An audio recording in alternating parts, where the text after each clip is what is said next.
Hello there, welcome to NTV English News Bulletin. I'm Bhavana Casey. In the beginning, we have the headlines.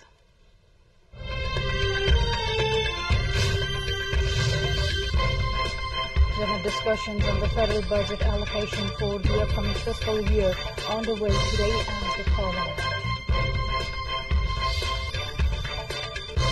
Vote count underway in India as exit polls predict third consecutive win for Prime Minister Modi. 272 out of 543 seats required to form the government. Confusion looms over Gaza ceasefire deal as pressure intensifies on Israel-Hamas. U.S. takes in backing for troops. And Ibrahim Jadran powers Afghanistan to 120 runs win against Uganda in ICC Men's T20 World Cup. Nepal to begin its journey with a match against Netherlands.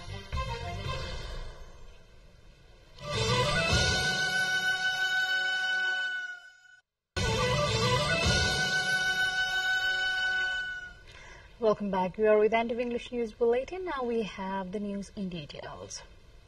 The general discussions on the federal budget allocation for the upcoming fiscal year is underway today as well at the Parliament.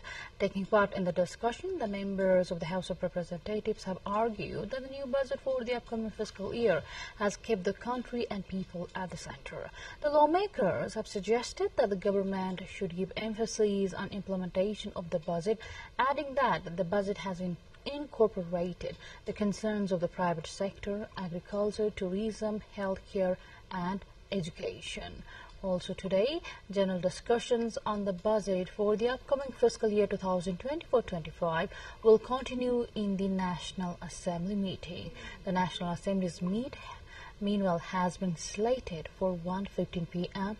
this afternoon.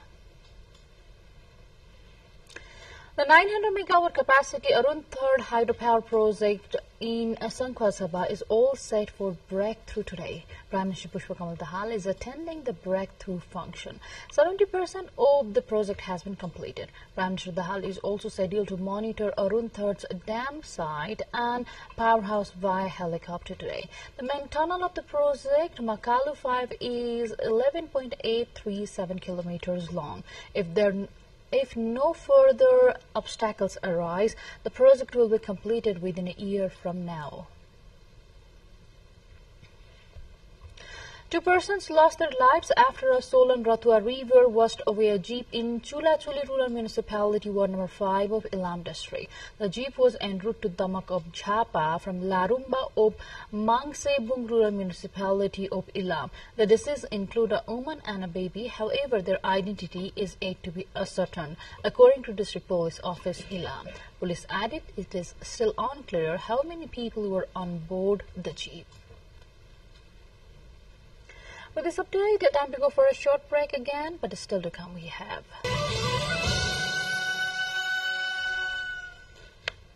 Welcome back. You are with NTV English News Bulletin. Now to more updates. More than 1.8 million people are likely to be affected by the monsoon this year, according to National Disaster Risk Reduction and Management Authority. As per the details released by the authority, more than 1.8 million people might be affected in this year's monsoon following the expectation of more rainfall this year. Authority's spokesperson Dr. Disan Bhattrai shared that it is estimated that more than 1.8 million people would be affected in different ways during this monsoon. The Department of Meteorology and Hydrology also has forecast that there is possibility of 35 to 55% more rainfall than average rainfall this year. It is mentioned that all the responsible agencies have already been directed to carry out necessary preparations considering higher risk this time. The preparedness work is being done in accordance with the Monsoon Preparedness and Response National Action Plan as developed by the Home Ministry. Now to the international updates, and in an international update we have latest from India's vote count, where the vote counting is underway after hundreds of millions participated in the world's largest democratic exercise to choose their new government. The world's biggest election was held in 7 phases over 6 weeks, with almost 1 billion people registered to vote. Early trends show the Bharatiya Janata Party BJP-led alliance is leading in more than 300 seats, while opposition parties are ahead in nearly 200. A party or alliance that wins more than 272 seats in the 543-member parliament can form the government. Prime Minister Narendra Modi is eyeing a rare third consecutive term for himself and his Bharatiya Janata Party. More than 24 opposition parties that join to take on Modi and the BJP are hoping to prove exit polls wrong. Doubts are growing about a plan for Gaza ceasefire and hostage release deal outlined by U.S. President Joe Biden as heavy fighting continues. The U.S. said it wants the United Nations Security Council to adopt a resolution backing the proposal outlined by President Joe Biden to end fighting between Israel and Palestinian militants Hamas in the Gaza Strip. President Biden confirms Israel's readiness to move forward with the terms that now have been offered to Hamas, adding that the Egypt, United States and Qatar are committed to the full implementation of the entire agreement. Meanwhile, the deadly bombing of southern and central Gaza continues, with reports of Hamas fighters battling Israeli troops throughout the besieged city of Rafah. More updates lined up on the other side, but before that, let's have the highlights first.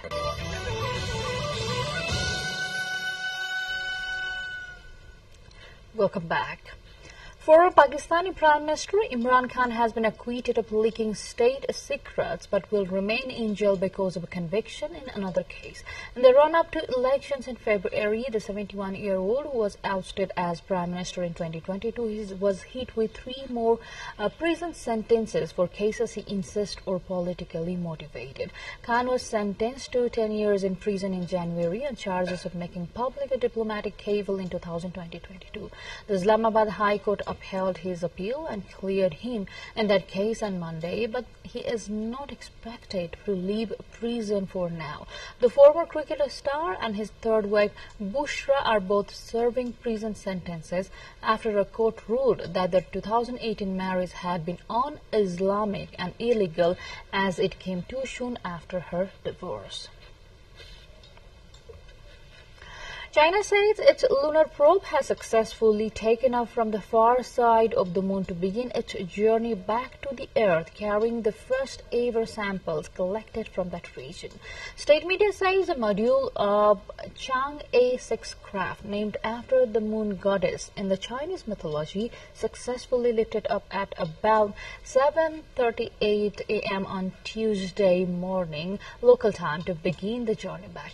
The craft had landed on Sunday close to the moon's south pole in the world's first feat celebrated by the international science community. China is the only country to have landed on the far side of the moon, having also done so in 2019. The Chinese National Space Administration has called the mission an unprecedented feat in human lunar exploration.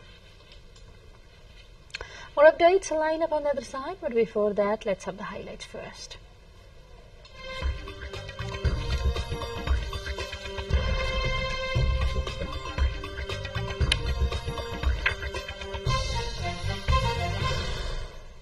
Footage taken from on board a helicopter over Hawaii's Kilauea shows lava fountaining out from fissures and the volcanic gases blowing downwind. Kilauea is one of the most active volcanoes in the world.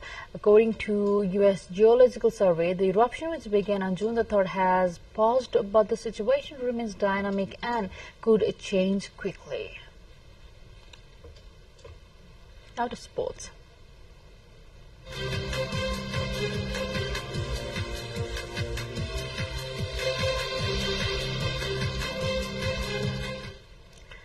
Afghanistan registered a win against Uganda in the fifth match of the ICC Men's T20 World Cup 2024. In the match held at the Providence Stadium in Guyana, the Afghan side clinched comprehensive 125-run victory over debutant Uganda. The Afghan side was invited to bowl first after Uganda owned the toss and opted to bowl first. Uganda is the second team to qualify from the ICC T20 World Cup Africa qualifiers after Namibia pipped the likes of Zimbabwe and Namibia to make the way to the tournament. Led by Brian Mashaba, the team features Frank Nasugba, who will be among the oldest players to feature in the competition at the age of 43. Afghanistan, on the other side, comes into the tournament as dark horses, having defeated the likes of England, Pakistan and Sri Lanka at last year's ODI World Cup in India. Meanwhile, Nepal is set to return to the ICC T20 World Cup for the first time since 2014, starting its journey against the Netherlands in the first match of the group stage. The team, which has returned to the tournament after a decade, is expected to give excellent results in the first match at the Grand Prairie Cricket Ground in Dallas, USA. Other teams in Nepal's Group D, including one-time T20 champions Sri Lanka, South Africa and Bangladesh, are stronger than Nepal in terms of ICC rankings and performance. Nepal will play the first match against the Netherlands on Tuesday, the second against Sri Lanka on June the 12th, the third against South Africa on June the 15th, and the last match against Bangladesh on June the 17th. The country will also play 2 matches in America and 2 matches in West Indies. This 9th edition, jointly organized by USA and West Indies, will leave a message that Nepal has emerged in the international cricket by showing excellent performance and giving top competition to the stronger teams. With this update, we come to the end of this English News Bulletin, but before we say goodbye, let's have a quick reminder of the major stories.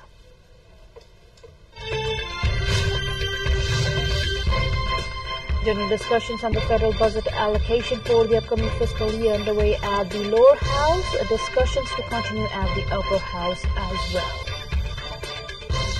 Vote count underway in India as exit polls predict third consecutive win for Prime Minister Modi, 272 out of 543 seats required to form the government. Confusion looms over Gaza ceasefire deal as pressure intensifies on Israel and Hamas. US 6 UN backing for the truce.